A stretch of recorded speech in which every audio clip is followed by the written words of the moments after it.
daryti tada, kai reikia, o ne tada, kai tu gerai jautiesi, kai tau paprasta, kai vėjas geras pučia, kai tu tiesiog tą koją išlipęs iš lovos. Ne, olimpiadą laimėti reikia ne tą koją, ne tą dieną, ne toj nuotaikoj, vis tiek turi laimėti. Va tai yra tas tikras gebėjimas. Ir visi, kurie yra patyrę tokių dalykų, nebejoju, kad daugelis čempionų yra patyrę tos naštos svorį, ką ir aš esu patyręs. Džiaugiuosi, kad man pavyko gerai susitvarkyti su tuo. Šias Gintauto Umaro triumfo akimirkas, kai Seulo olimpinėse žaidynėse ant aukščiausiosios garbės pakilos jis stovi vienas ir draugė su komanda skiria vos 2 dienos. Asmeninės persekiojimo lenktynes Narsučio Dumbausko auklėtinis laimėjo 88 rugsėjo 22, komandinės 24 dieną. Gintautas Umaras vienintelis Lietuvos sportininkas iškovojęs 2 aukso medalius vienose olimpinėse žaidynėse. Visas pasaulis tuomet matė raudonus čempionų marškinėlius, bet retas žinojo, kad po vienais iš jų slepiasi Lietuvos vėliavos spalvos. Jeigu aš dabar parodyčiau tos marškinėlius, tai buvo tiesiog paprasčiausi berods Žalgirio marškinėliai, bent jau tokių spalvų, Lietuvos rinktinės spalvų, tai yra žalia apykaklė apvadėlis ir geltoni marškinėliai.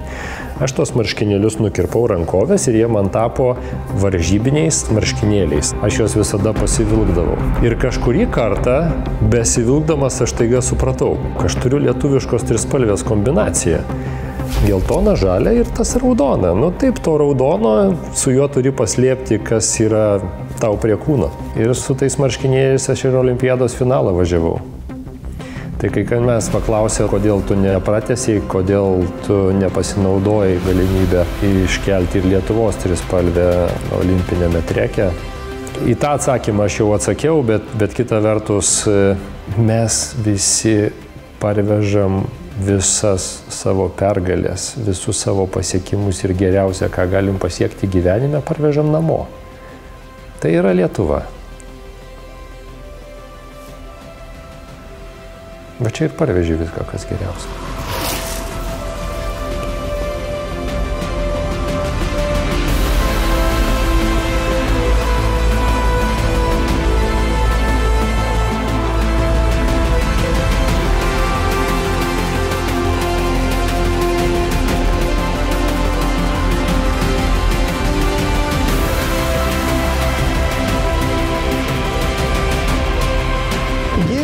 Atrodai kaip senais gerais laikais.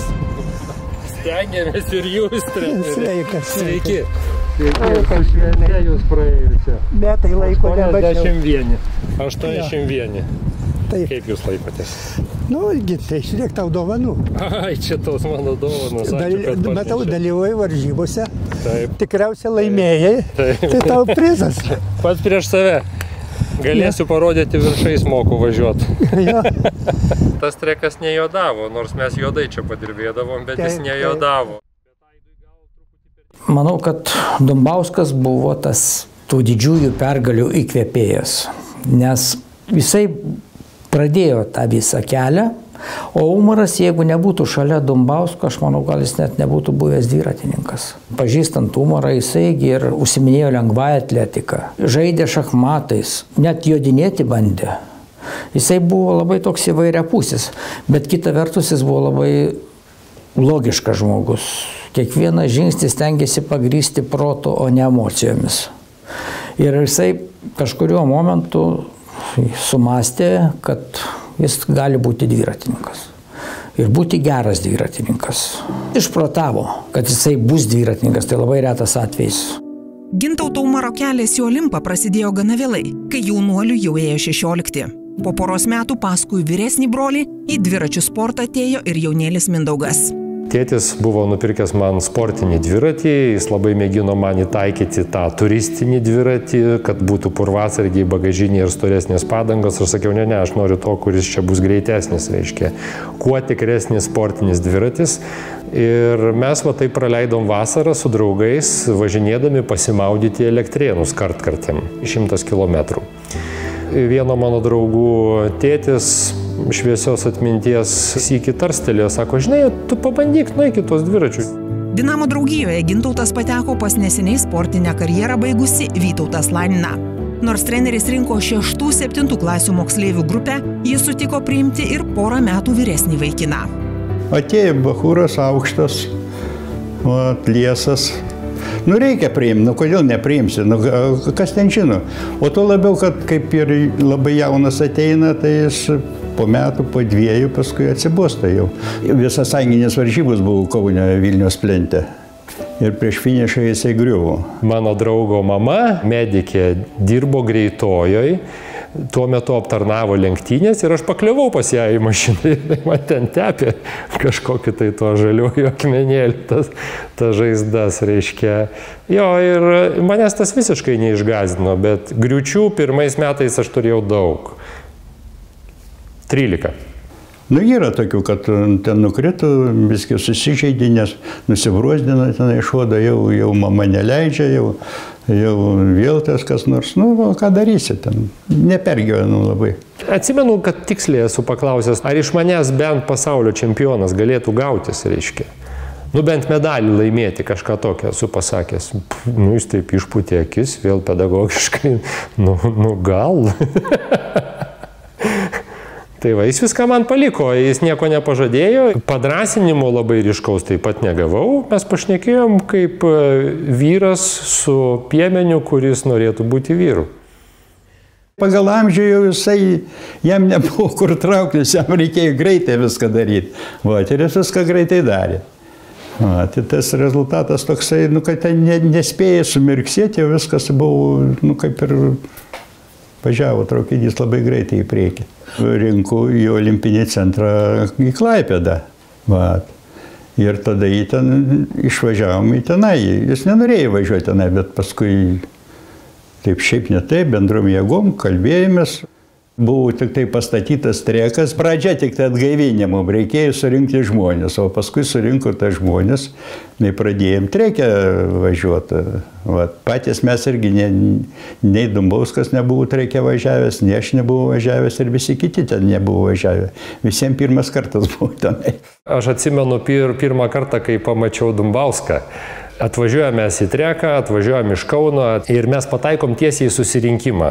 Į pirmą tokį susirinkimą aš iš vis neįsivaizdavau, kas tai yra susirinkimas, 16 metais. Tas didysis bosas sėdi už stalo, visi išsirikiavę, už boso nugaros Lenino biustas, nes tai priklausė tais laikais. Ir dėstoma apie treniruotę, ką reikėtų padaryti, kas nebuvo padaryta, ką reikės padaryti per sekančią savaitę ir panašiai, reiškia. Ir aš pagalvojau, va šitoksai kryptingas organizuotumas yra liuks. Atrodė bauginančiai, bet man tai patiko. Pirmą kartą į treką, kaip nuvažiavau. Dumbauskas sako, dabar bus paskelbta karinė padėtis. Įsakymai eina tik nuo mane. Ir viskas, ir mes supratom viską. Sakė, kad čia nebūtų jokios dabar savyklai. Aš pasakiau, kur ką, kaip, paskui įsiaiškysim. O dabar bus karinė padėtis, dabar darysim taip. Buvo nustatyta baudų sistema, kad už pavėlavimą. 1 minutę pavėluota tais laikais, ne rubliais, bet $1 buvo. Gintui būdavo, jeigu vėluoja, kaip komandos lyderis 3. Trekas buvo dviračių sporto tvirtovė. Visų pirma, Dumbausko pastangomis, nepaisant to, kad čia daug žmonių prisidėjo, kad tas trekas Klaipėdoje atsirastų. Ir buvo tokia citadelė su visa tvora, visa kuo, vidiniu gyvenimu, vidinė tvarka, sargais, draudimais, tvarkaraščiais ir panašiai. Ką reiškia vien tik tai didysis skalbimas? Didysis skalbimas tai buvo dušai. Tuose dušuose toj patalpoj buvo 2 vonios. Tuose voniose, reiškia, vienas buvo merkimas susimesti visus rūbus, kurie yra sportiniai, su milteliais, išsiskalbti, tada mesti į tą skalavimo vonę, tada dar pakeisti vandenį, nes reikia švariai perskalauti, reiškia. Mano skalbiniai visuomet buvo taip, kaip mačiau mamą skalbiant. 3 skalavimai. Tai priklauso. Ir visa tai buvo skalbiama rankomis, mūsų visų. Mes turėdavom ir tam rasti laiko. Gintautas Umaras prisipažįsta, kad ne kartą norėjosi viską mesti. Net ir buvo sugrįžęs į Kauną. Juolab, kad ir studijuoti labai norėjosi. Tačiau treneris surasdavo vis naujų argumentų.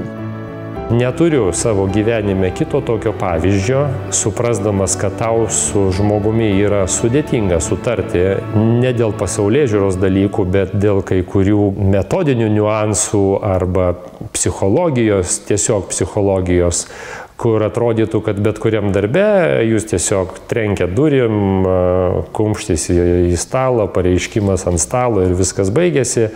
Vat mes tokioj aplinkoje pasiekėme rezultatų, kurių su gerais draugais, su kuriais puikiai sutartum, su kuriais būtų lengva kasdieną dirbti, juokauti darbe ir siekti rezultatų ir eiti į darbą su didžiuliu pasitenkinimu kiekvieną rytą, vargu ar pasiektum. Mes pasiekėm. Susidūrė du labai tvirti charakteriai.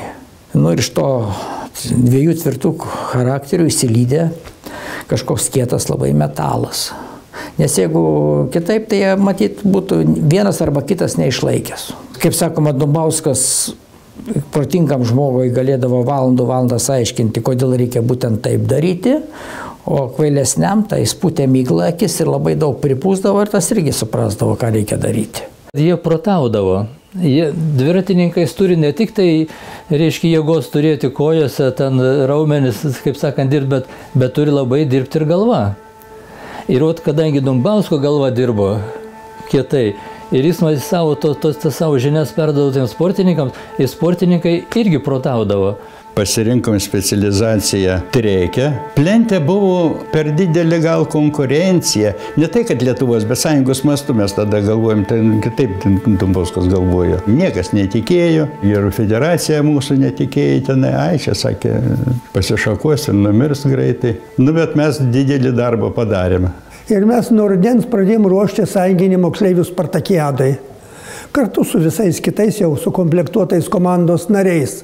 Ir visų nuostabai sąjunginiai moksleivių spartakiadoje Gintautas tapo spartakiados čempionu. O komandoje jisai buvo pats pagrindinis variklis ir komanda dar laimėjo prie visko šito. Tai buvo, vadinasi, mūsų pirmas toks, vadinasi, krikštas sąjunginėje arenoje. Dviratininkai rinkosi į Klaipėdą. Prieš startą daugiausiai rūpesčių treneriui Narsučiui Dumbauskui. Treke mūsų dviratininkai startuoja pirmą kartą, bet pasiryžę nebūti paskutiniais. Reikia atsidėkoti už tokią puikią bazę. Rezultatai pranoko lūkesčius.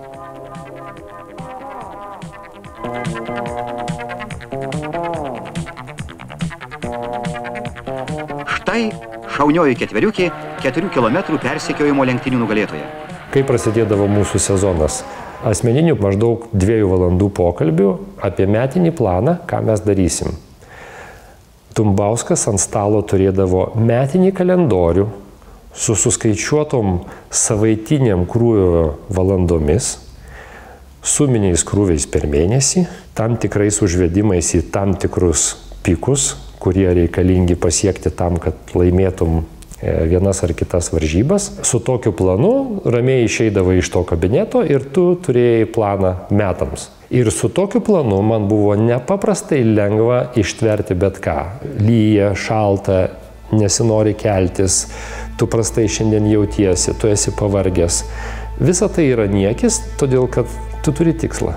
Kad reikia važiuoti, reikia pirmą surinkti didelį kilometražą plente. Ten nebūtinai plente laimėti, bet surinkti didelį kilometražą. Pas mane, daleiskim, buvo 40 000 kilometrų į metus. Ir paskui jau tik ateinam treką jau kaip į sceną. Žiemos periodu, kai Lietuvoje šalta ir Europoje šalta, mes išvažiuodami į Vidurinę Aziją, tai čia buvo Kirgizijoje, tėtė Šūra, kurie nuomodavo gyvenamas patalpas.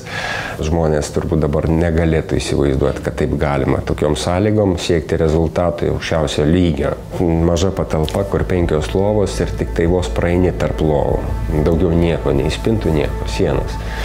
Žiemos metu šalta, nors tai būdavo pliusinė temperatūra, bet naktį būdavo ir minusinė, kai ryte atsikeli, reikėdavo lauke bliūdę praskaldyti ledą ir nusiprausti. O po treniruotės grįžus taip pat reikėtų nusiprausti.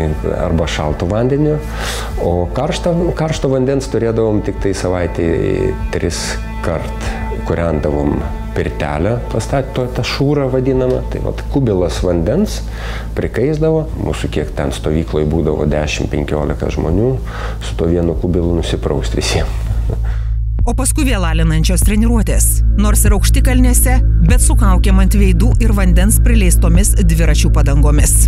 Domėdamasis įvairių sporto šakų treniruočių metodiką, Narsutis Dumbauskas vis tobulino savo kontrastais paremtą sistemą. Ją pavadino švytuoklinę. Perskaičiau didelį kiekį literatūros ir ieškojau būdo, kaip pradėti valdyti sportinę formą. Kad piką būtų galima prognozuoti ir gauti tada, kada tau reikia. Kol jisai nepriejo išvados, kad gali sukurti kažką tokio, kad gali jo aukliniai tapti čempionais, pasiekti neįtikėtinų tais laikais rezultatų, jisai buvo daugiau stebėjo, negu treniravo. Ir paskui jisai subrendo jau tam tikram momentui ir aš manau, kad ta branda atėjo būtent su Gintautu Umaru. Netgi būdavo tokių momentų, kartais treniruodamės, tai mes jaunesni būdavom kaip vienas žmogus, o jisai atstodavo mus du. Tai jisai treniruotėj, tarkim, važiuodavo, vesdavo savo priekį, kaip sakant, vedimą minutę, o mes dviese vesdavom po pusę minutės. Umaras, vadinasi, kaip sportininkas, turėjo didelę Dievo dovaną. Mano sportininkų grupėje yra buvę daug visokių. Treniruotėse sportininkas nuostabiai važiuoja, stoja į varžybas, reikia važiuoti 12 ratų, jis pravažiuoja 6 ratus, atsilieka ir šaukia komandai 3. Per treniruotės jis nuostabiai važiuoja. O per varžybas jis gali padaryti savo maksimum 50%. Umaras per atsakingas varžybas save realizuoja 150%. Daugiau negu kad jis gali. Tokia vidinė jėga, toks vidinis nusiteikimas.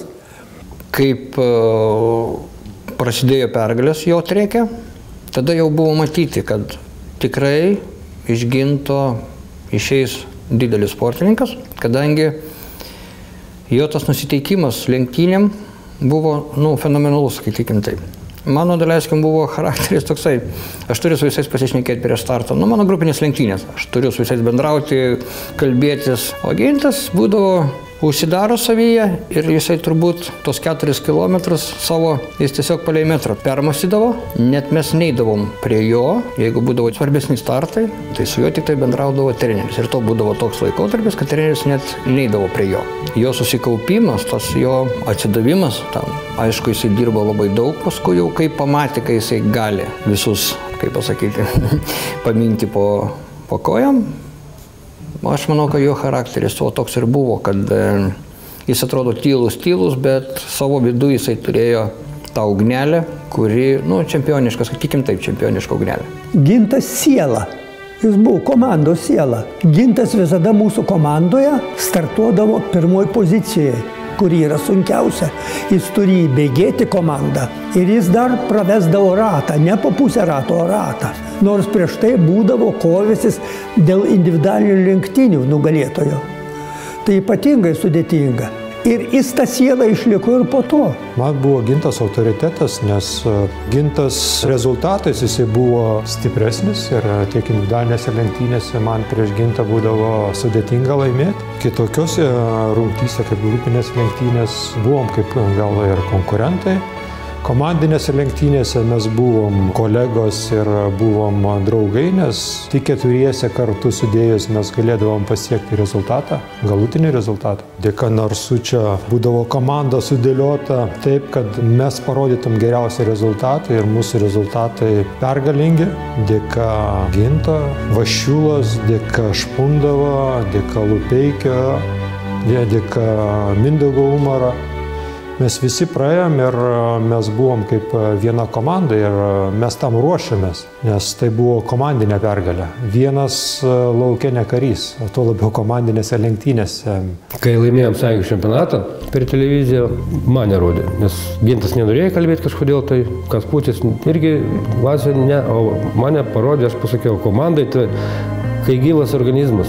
Turi būti kaip 4 muškietininkai. Visi už vieną ir vienas už visus. Kitaip pergalės nebus. Mano komanda buvo geriausia. Visos pergalės, kurias mes laimėjom, aš manau, mes laimėjom grinai draugiškumą. Mes vienas kitą suprasdavom iš žestų. Būdavo taip, tik tais lietuviai susirenka į vieną krūvą, grupiai prasideda Kibišas. Reiškia, lietuviai kažką jau darys, jeigu jau suvažiavo visi į vieną krūvą. Ir sakau, nebuvo tokių žmonių, kurie buvo individualistai. Mes turėjom komandą, su kuria galėjom kartu siekti, juk rezultatas yra viso labo tik tai išdava to viso, ką mes padarėme per metus, ar ne? Tai ten buvo vardai ir pavardės, draugai, likimai, pusryčiai, pietus ir vakarienė kiekvieną dieną, ištisus metus, kantrybė ir pakantumas vienas kitam. Sykiu toks pat suteltas atkaklumas siekti ir netgi žinant, kad kai kuris turbūt pagalvodavo apie tai, aš nebūsiu geriausias, bet buvo tiek užsidėgymo ir entuzijazmo, pamėginti, o gal vis dėlto pavyks taip, kaip pavyko jam, tam sėkmingesniajam. Ir mes visi turėdami tokią sveiką vidinę konkurenciją ir pagarbą vienas kitam ir palaikymą, turėjom visą istoriją už mūsų ir su ta istorija buvo jau daug lengviau ką nors daryti. Narsučio Dumbausko treniruojamos komandos rezultatai buvo tiesiog stulbinantys. Jo auklėtiniai 6 kartus gerino pasaulio rekordus, laimėjo 3 olimpinius aukso medalius, 2 triumfavo pasaulio čempionatuose, po 4 kartus juose iškovojo sidabrą ir bronzą. Net 16 dviratininkų tapo planetos jaunimo čempionatų prizininkais. Ryškiausiai tarp jų žibėjo 2 olimpinio ir planetos čempiono, 5 kartus pasaulio rekordą koregavusio Gintauto Umaro žvaigždė.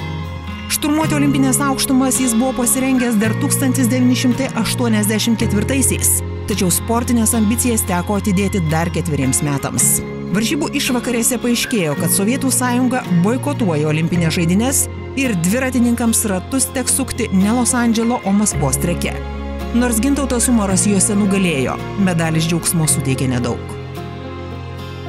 Taškente ministrų tarybos viloje mus ryte išrikiavo šnektelti ir papasakojo, kad štai buvo Tarybų sąjungos olimpinio komiteto posėdis, kuriame buvo nutarta, kad mes nedalyvausime Los Andželo olimpinėse žaidynėse. Tai reiškia, kad tu dirbęs 4 metus, tiesiog, užbrauki tai, suglamžai, išmeti parašytą romaną.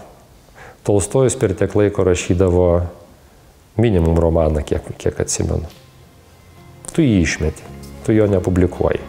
Kartu apmaudą Gintautui Umarui teko nuryti dar 2 metus iš eilės. Kaip pasaulio čempionatų finaluose jis turėjo pripažinti jaunojo Rusijos talento Viačeslavo Jakimovo pranašumą. 85-aisiais po Sovietų sąjungos čempionato Narsučio Dumbausko auklėtiniui nepavyko išlaikyti geros sportinės formos, o po metų Umarą pristabdė sveikatos problemos. Viskas buvo gerai iki nelemto kažkokio tai armėniškoj virtuvėje paruošto patiekalo. Tai yra sportas, tai yra atsitiktinumai, žinot. Ir viskas, ir tave išjungia. Ir vėl tu esi neblogas, viskas kaip ir gerai, bet ne tiek, kad laimėtum. O Jakimovas buvo geras, jisai nuo pat pradžios, kai atėjo į rinktinę, jis buvo toks kryptingas, aršus, santūrus tuo pat metu, labai tikslus savo veiksmuose, toks teisingai motyvuotas, jis buvo vertingas varžovas, aš jį visada gerbėjau. Вячеслав Якимов. Противоборство 2 центров, это вот сейчас Санкт-Петербург, Ленинград и Клайпеда, оно где-то началось так вот, наверное, это 82-83 год. По крайней мере, я помню очень хорошо, что в 84 году, я еще был очень молодой по возрасту, но в связи с тем, что страна тогда, Советский Союз, не поехали на Олимпиаду, были организованы альтернативные соревнования, дружба. И вот я тогда был один из кандидатов в командную гонку, в принципе, был отобран. И вот тогда впервые у нас пошло такое вот соперничество с Клайпедским центром. И потом уже активно, я думаю, 85-й, 86-й, 87-й, соответственно, наверное. 86 metų pabaiga, 7 pradžia, lieko 2 metai iki olimpinių žaidynių. Mes su Umaru susėdam ir kalbamės, kaip reikia dabar padaryti, kad nugalėti Jakimovą.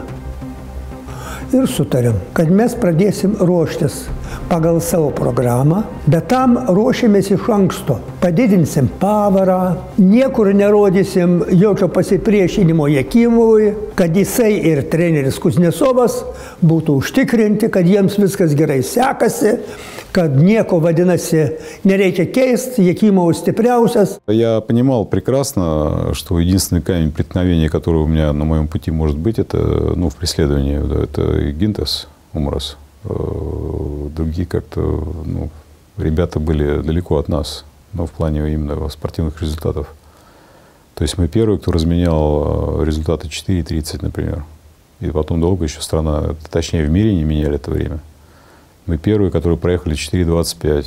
У него был определенный стиль такой езды. Всегда медленно начинал преследование и к концу раскатывался хорошо и очень здорово ехал последний километр. А моя тактика была наоборот. То есть я со старта снимался на 100% и последний километр, если у меня была хорошая форма, я удерживал скорость. Если нет, то, значит, я, соответственно, скорость терял. Nuvažiavom 87 metais į vieną į pasaulio čempionatą. Labiausiai nustebino pradžioje Kasputis. Jam išėjo pačioj pradžioj porą įvažiuoti su Ditertu. Galvoju, nu tai sumindys 20 metais. Vaizdas toks susidarė per važiavimą, kad Kasputis pradėjo kvėpuoti 4 kilometrą. Jis nevijosi Ditertą, o bėgo nuo jo.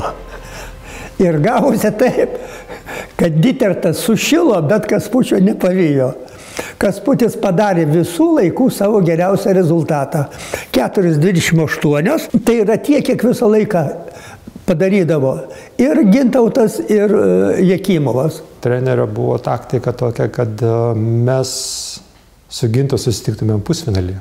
Viačeslavą Jakimovą palikti su kitu konkurentu, kuris kovojo dėl pusfinalio pilną jėgą, o mes sudalyvavom pusfinalyje truputį pasitaupydami, nes žinojau, kad prieš Gintą laimėti buvo sudėtinga, nes jisai fiziškai buvo stipresnis. Mes taktiškai sužaidėme gana korektiškai, taip sakykime.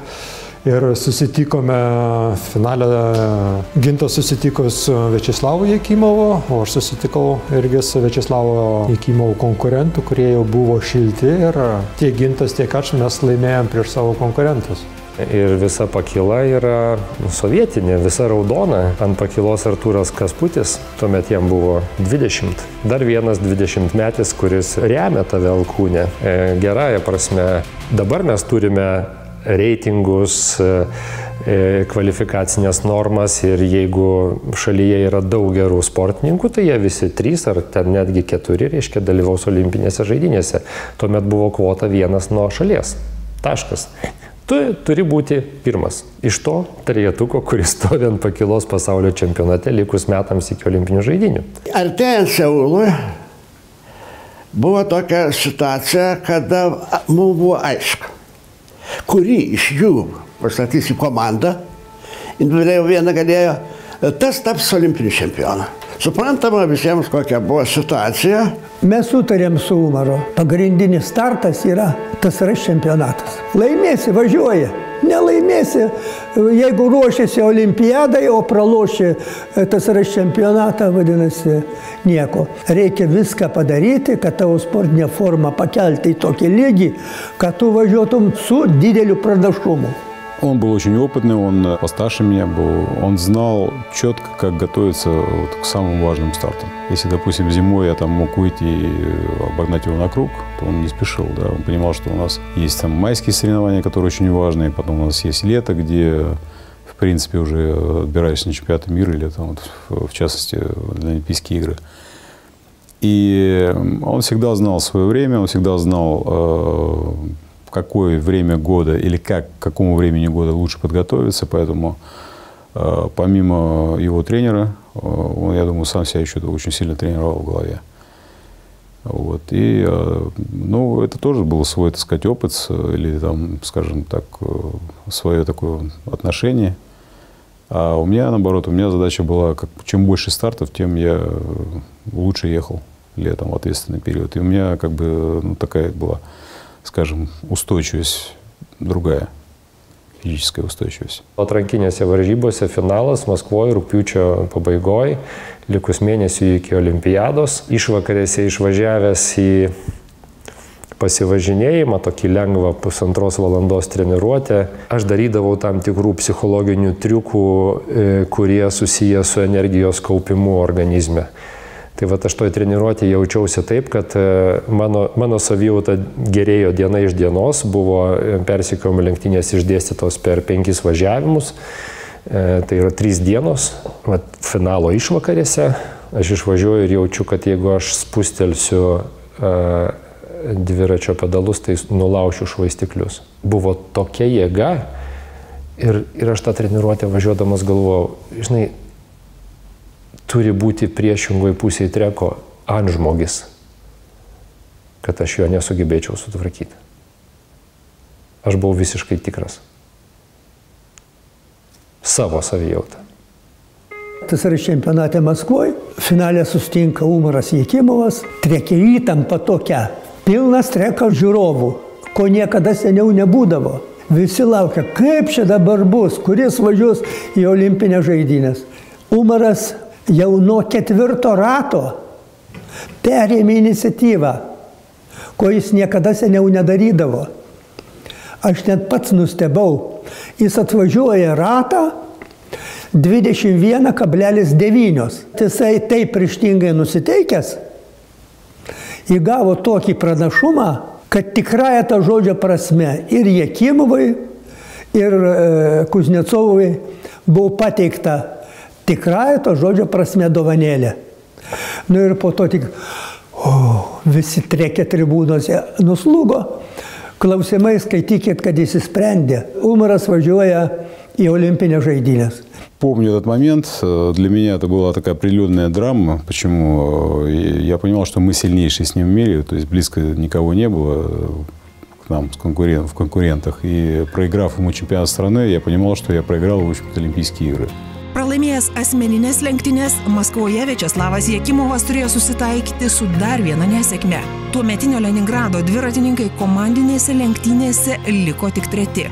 Jose užtikrintai nugalėjo klaipėdiečių kvartetas, vadovaujamas Narsučio Dumbausko.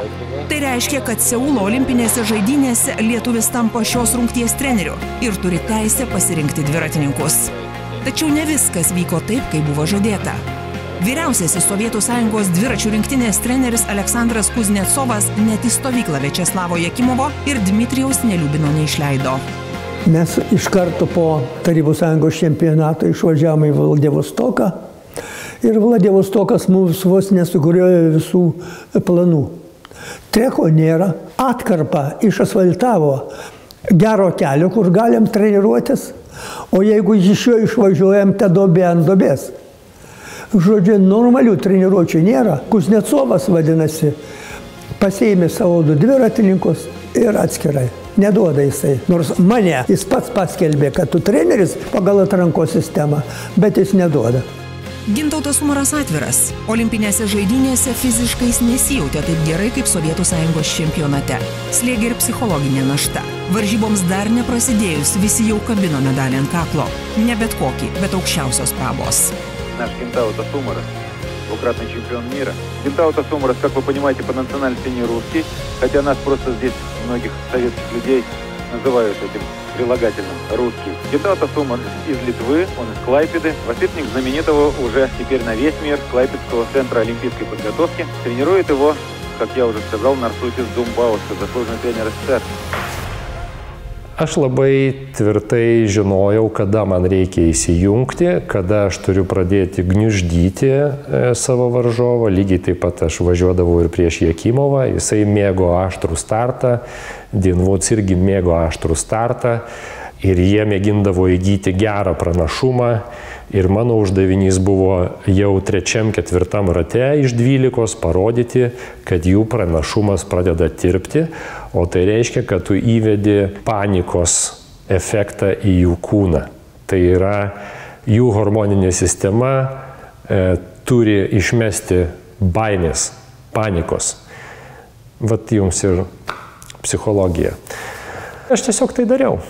Nu ir parvažiavau, kažkaip tai galvojau, ten toks be vėjo, paleisti vieną ranką vairą, nepaleisti, jau gali ir išsitiesti toj finišo tiesioji, kur viskas jau aišku. Nu, tiesiog tam Toj tiesioje vėjo nebuvo, tai aš paleidau vieną ranką ir ramiai parvažiavau į finišą. Последний круг.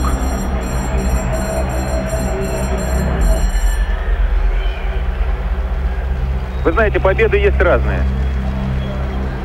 Вот победа Кириченко, яркая, неожиданная, радостная. И есть победа закономерная, выношенная, доказанная. Я не хочу их сопоставлять, но подумайте сами.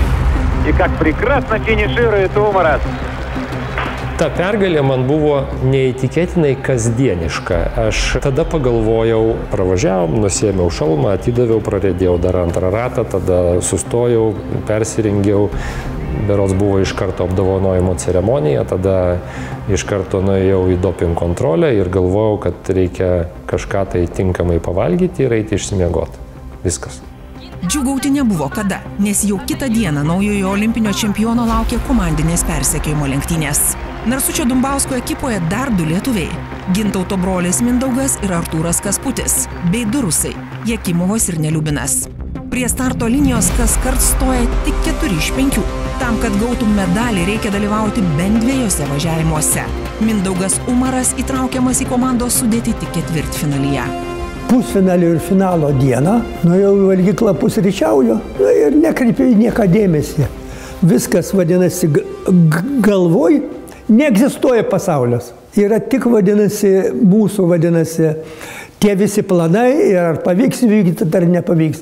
Toks man per petį atsisuku, žiūriu, Sąjunginio sporto komiteto pirmininko pavaduotojas Kolesovas. Galiu, sakau, prašau. Jis atsisėda šalia ir sako, tu įsivaizduoji, vakar naktį iki 2 valandos, sako, pas mane sėdėjo Kuznetovas, miegot man nedavė. Jis įtikinėjo, kad tu nori būtinai pastatyti ir kitą Umarą, kad jis gautų medalį bet kokį ir kad tau nesvarbu auksinės medalės, tau svarbu, kad tik bet koks medalės. Aš jam sakau, Anatolij Ivanovič, кем вы меня считаете? Jis man sako, все, я тебя понял. Buvo sudarytos tokios sąlygos, kad būtų ir tik tai 2 lietuviai ir 2 rusai gautų medalius. Va tas pusfinalis, kur reiškia medalių skaičiavimas, kas į kurį kiemą ir taip toliau, o dar medalių tai nėra. Dar juos reikia pasiimti, dar tik pusfinalis. Nu taip, mes tą pusfinalį būtume ten tikrai laimėję, nes buvome toj viršutiniai pozicijoje, komanda aiškiai silpnesnė, jokių stebuklų ten nesukursi. Nu, bet kai atėjom iki finalo, tai rytų vokiečių komanda, taip, jie buvo galingi vyrai su visa pagarba, reiškia, jie sugebėjo tystelti savo komandą ir 2,5 sekundžių persvarą mūsų, reiškia, jie ištirpdė iki 80-ųjų, tai yra daug, tai buvo pavojinga, bet viskas baigėsi gerai, mes turėjom tikrai, čia reikia pripažinti, Jekimovas ir šviesaus atminimo Dmitrijus Neliubinas. Tai buvo raketiniai varikliai komandai. Jie buvo tikrai stiprus, aš tikrai buvau silpnesnis už juos. Artūras Kasputis darė šiek tiek savo juodojo darbo ir vieną iš tų dalykų, taip, jis pasitraukė likus porai ratų ir pravedė savo paskutinį vedimą. Tiesiog jis ten atidavė viską, ką galėjo. Nu ir tada jau mes 3 sėkmingai parvažiavom į finišą. Kautynės buvo iki paskutinio metro. Ten buvo aštru.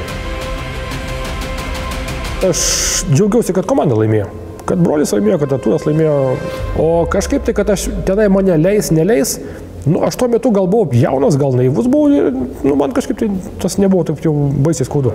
Mes plojam, šaukiam, švilpiam, nu ir brolis paskui pavdojom, pribėga prie manęs tą medalį užkabino. Nu tai va tokia situacija. Toksai, hop, kažkas nutiko.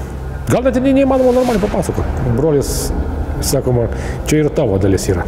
Keistas dalykas buvo daugybė rungčių, komandinių rungčių. Gali nei karto neišbėgti aikštę, bet gauni medalį. Pas mus buvęs aikštėje negauni medalio. Tokios buvo taisyklės. Olimpinė čempionė tapusi Sovietų Sąjungos komanda Seule pagerino ir pasaulio rekordą. Gintautui Umarui tai buvo jau 5. korekcija geriausių planetos pasiekimų lentelėje. Rekordai per varžybas nebūdavo fiksuojami, mes turėjome tokią tvarką. Sportininkas turėdavo pateikti paraišką rekordiniam važiavimui ir tokiu atveju jis rodavo vienas be varžovo kitoje treko pusėje. Tai buvo susiję skaičiuojama su tuo, kad nebūtų padaryta užuovėjų. Tai buvo toksai subtilus niuansas, palyginčiau turbūt su piršlybomis. Ar negausi neigiamo atsakymo, ar ne, tu turi būti tikras prašydamas. Tai vat su to rekordu lygiai taip pat. Teikti paraišką ir nepadaryti rekordo, čia tikrai nekas. Būdavai taip va tą 150% tikras, kad tu sumuši rekordą. Ir tai darai. Tai va tie 5 kartai ir buvo, reiškia, kai mes darėm tos rekordus. Seulo olimpinėse žaidynėse įrodęs, kad dviračių treke pasaulyje jam lygių nėra, Gintautas Umaras nusprendžia ieškoti naujų kelių. Mintise vis dar kirba mokyklos suolo draugo. Po kelių dienų taip pat aukso medalį Pietų Korėjoje iškovojusio Šarūno Marčiulionio pakeliu į rungtynes autobuse įsakytos mintis. Sako, klausyk, čia žinai, čia olimpiada, čia dabar Lietuva, čia nepriklausomybė. Gal mes turėtume ką nors padaryti. Gal mes čia kur nors galim paieškoti progos Samarančui ką nors pasakyti. Visą tai aš žinojau, supratau, bet taip pat supratau ir tai, kad niekas čia taip lengva ranka nedalina audiencijų pas Olimpinio komiteto prezidentus. Tai buvo pirmas signalas man, kad Lietuvoje formuojasi kažkokios tai Olimpinio sąjūdžių užuomazgos. Man rodos, kad vienam pirmųjų pokalbių jau sugrįžus iš olimpiados mes susitikom su šviesaus atminimo Roma Grinbergienė ir ji kažką tai pasakė apie tai. Nu ir sako, jeigu tau įdomu, ateik. Ir aš taip atsidūriau to iniciatyviniai grupiai, kuri kūrė visą politiką iki pat atkūrimo suvažiavimo, kuris įvyko gruodžio 11-88 metais. Sveikinu visus delegatus ir svečius, savo įsitikinimais ir ryžtų remiančius dorą siekia atstovauti mūsų kraštui ir kovoti vardan tėvynės šlovės. Sveikinu visus laukiančius savo darbo vardan olimpinių idealų. Ateityje laukia daugiau darbo nei garbės, o garbę būsimoji Lietuvos olimpinė organizacija turės užtarnauti savo veiklą. Privalome įprasminti savo siekius, žinoti vardan ko siekiame rekordų ir teisės dalyvauti varžybose visame pasaulyje. Kas už tai, kad būtų atkurtas Lietuvos olimpinis komitetas?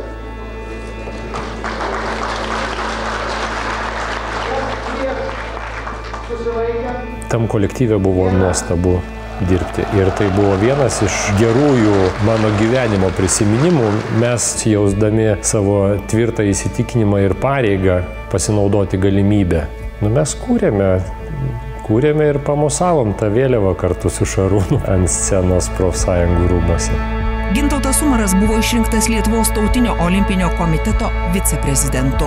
Aš manau, kad jisai tikrai būtų atstovavęs kaip olimpinio prezidento, tikrai galėjo būti. Aš manau, kad jisai turėjo visą ir kalbą, išlaikymą, ir supratimą. Mane turbūt laikė žmogumi, kuris nėra nomenklatūrinis, kad tai visiškai šviežia jėga, bet labai tvirtai ir aiškiai atsiprašiau ir atsisakiau ir buvau pasakęs, kad nenoriu dalyvauti prezidento rinkimuose, todėl kad ten reikėjo žmogaus, kuris išmanytų, kuris turėtų būtent išminties ir patirties, kadangi valdyti šitą organizaciją, turint omeny jos tikslus ir ypatingai sudėtingą situaciją, nebuvo paprasta. Ir ten reikėjo santūraus lyderio ir Artūras Poviliūnas, manau, tam darbui puikiai tiko ir jis daug metų jį gerai atliko. Seule prasidėjo dar viena Gintauto Umaro kelionė. Čia jis pirmą kartą išbandė žurnalisto amatą. Pasipainiojo man tokia mūsų graži draugystė su Gedvydu Vainausku ir kažkaip tai jis mane truputį palaikė. Ašgi nuvažiavau prieš olimpinę savaitę į Seulą, kur gali susipažinti su vietiniam sąlygom. Nu, tai ten irgi buvo vienas dalykas pasaulio rekordas, kitas dalykas buvo daug fotografijų, daug skaitimo ir rašinys per 2 numerius į tuometinę Komjaunimo tiesą. Reiškia, jis man skyrė vietos ir aš pasakau įspūdžius apie šalį, apie kurią iš tikrųjų Tarybų sąjungoje nebuvo rašoma. Atėjo tas ruduo, kai aš, reiškia, jau įstojęs prieš olimpiadą į universitetą, nuėjau į paskaitą, susitikau didžiulį būrį dabartinių televizijos ir meno žvaigždžių. Turėjau garbės trinti tos pačius suolus su Andriu Mamontovu, su Vytaru Radzevičium, su Monika Domarkaitė. Ir atsiprašau visų, kurių dabar nepaminėsiu, bet tai buvo auksinis būrys, auksinė karta. Aš atsimenu labai gerai, kad ateinu į žurnalistikos institutą, įeinu auditoriją ir žiūriu, sėdi Gintautas Umaras. Mums tai iš tiesų buvo nuostaba didžiulė, nes Umaras, tuo metu Lietuvoje buvo kaip Sabonis, realiai lygiai tokia pati žvaigždė. Pirmas lietuvis 2 aukso medalius vienoje olimpiadai laimėjęs ir neįtikėtinai mes jo džiaugiamės ir gerbėm ir panašiai, ir staiga jisai sėdi toj pačioj auditorijai. Mes labai greit suartėjom su Gintu ir jisai buvo nepaprastai paprastas žmogus. Mums būdavo kuo greičiau, kad paskaita baigtųsi, mums neįdomu, ten pasakė, pro vieną ausį įėjo, pro kitą išėjo. Reikalų daug, 20 metų, tai pats žydėjimas. O jisai iškvosdavo dėstytoją, jam kas būdavo neaišku, jisai taip išsiklausinėdavo. Jis užduodavo daugiausia klausimų, sakyčiau, iš mūsų visos grupės. Jis labai atsakingai žiūrėjo reikalus. Iki detalių, iki uniformos, pas jie viskas būdavo, turėjo būti suderinta, gerai, tvarkingai. Prisimenu, turėjau su jo kelionę 1989 metais su jo automobiliu važiavome į Vokietiją, dviese, nes jisai turėjo tikslą nupirkti žmonai būsimai vestuvinę suknelę.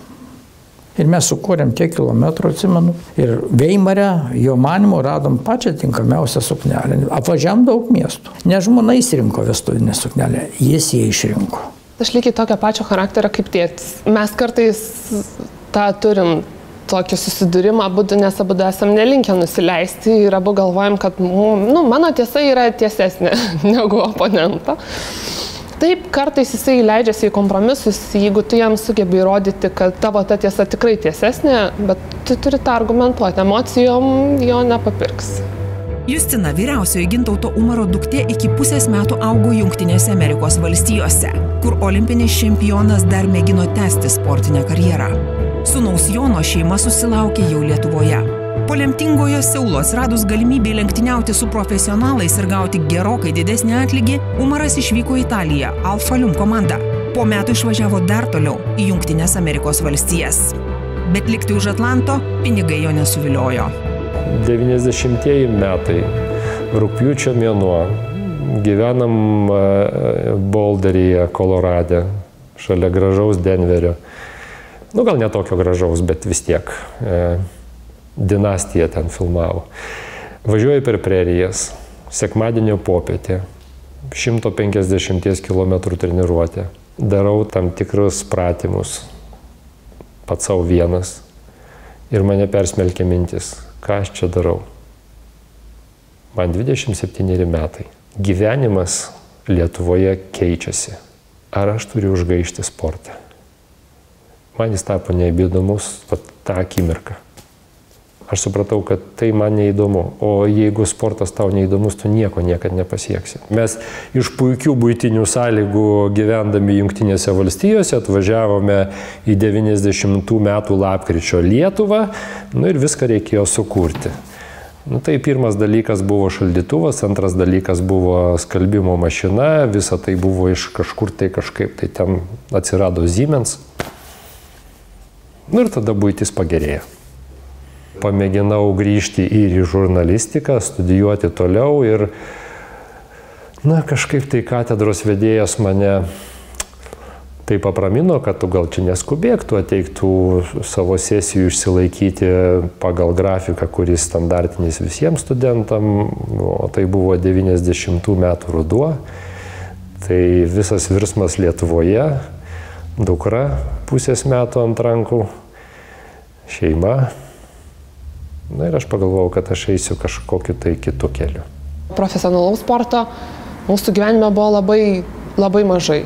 Tėtis iš tikrųjų nedaug apie tai kalbėdavo, mes žinojom, galiu apie save pasakyti, kad aš pradėjau suprasti, kas tas yra būdama jau paauginio gal amžiaus labiau vertinti. Ir tai ne iš tėčio pasakojimų, o iš to, kaip aplinkiniai reaguodavo, sužinoję pavardę.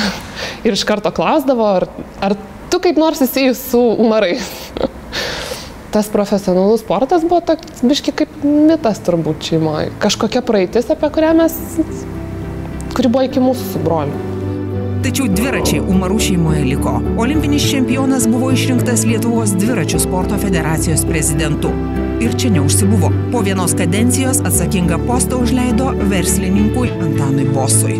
Jeigu neturi kolektyvo, kuris pritarė tavo nuomonė arba tavo nuomonė reiškia aiškiai nesutampa su visų kolektyvų, kuris tavyje matė lyderį, tai tada tu turėtum būti labai kompromisinis lyderis. Man tai niekad nebuvo įdomu, aš niekad nenorėjau būti kompromisinis lyderis ir užsiimti padalyjimu, kad visiems būtų gerai. Man tai niekad gyvenime nebuvo įdomu. Pas mus yra neįvertintas Gintas, yra tikrai jisai turėtų būti pagarba žymiai didesnė ir jo pasiekimams, ir jo veiklai. Aš manau, kad čia pas mus yra toks dalykas, kad sportininkas jisai pabaigė ir pabaigė viskas ir toliau, jo nėra tęstinumo, bet gali išnaudoti jo ir praktiką, ir galimybės jo, ir šitą, ir įvaizdį, ir jo, kaip pasakyti, žodį, ir tą patarimą jaunimui ir taip toliau. Tai vis tiek yra didžiulė patirtis ant jo pečių yra. Po daugybės ieškojimų Gintautas Umaras rado sritį, kuri jį džiugina. Tai verslas. Nedarbas, o hobis, sako 2 dviračių parduotuvių, kuriuose sukasi ne tik pats, bet ir brolis su dukra savininkas. Dirbu 6 dienas per savaitę. Ir man tai ypatingai patinka todėl, kad 6 diena tai yra šeštadienis ir tai nėra darbo diena. Tai yra tokia šventė, kai ateina būrys žmonių, daug vaikų, visiški pabairučiai, kurie dar tik tai kada nors norės važinėti dviračiu ir žmonių, kurie nori dabar judėti, kurie nori geriau jaustis, nesiekti rezultato, neįrašyti ką nors į savo kalendorių, kaip jis 50-metis nuvažiavo to savo 50 ar 80 km dar greičiau, o ką jisai padarė taip gerai jausdamasis savo darbe, savo šeimoje. Tai yra šventiniai šeštadieniai. Mėgstu pasakyti, mes parduodame gerą orą. Niekas neperka dviračių, kai lyja. Labai keista, kad taip rimčiau išvažiavom sportuoti tik šiemet kartu. Niekada to nedarydavom. Tai ir jam, ir man džiaugsmas, ir broliai turbūt kartu tą padaryti. Nežinau, jisai gal džiaugiasi, kad aš pagaliau užlipau ant to sportinio dviračio. Nes visada tai buvo toks, savaitgalį iki Vingio parko numinti į senamiestį kavos išgerti, į paskaitas nuvažiuoti. O dabar kažkaip atradau kaifą, kad man smagiau važiuoti, negu bėgti, negu į sporto salę eiti. Manau, kad gyvenimo tikslų negali kelti tokių egoistiškų siekių, kaip laimėti olimpiadą. Tai vis dėlto yra tam tikras egoizmas. Gyvenime turi padaryti kažką daugiau. Gyvenime mums visiems duota visų pirma užauginti vaikus. Turbūt laimė yra didžiausias gyvenimo tikslas, bet vėlgi negalėtum sakyti, tai vėl bus tas jau labai toksai reiškia savimyliškas. Aš manau, kad gyvenime laimė yra vaikystės prisiminimai, vaikų sėkmė ir kelionės, kelionių įspūdžiai man. Kai mes ateiname į sportą, turbūt visi galvojame, kad auksas tai yra tas kalnas. Tada, kai pradedi kažką daryti, pradedi mūryti piedestalą. Tada kažkaip tai nukali skulptūrą, kurią užkeli ant to piedestalo. Ir tas auksas, kurio tave apdovanoja, tai yra viso labo mažytė moneta tos skulptūros rankoje, tarp pirštų.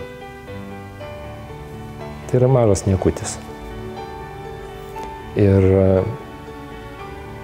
man rezultatas yra skulptūra su piedestalu. Finišas sekančiam.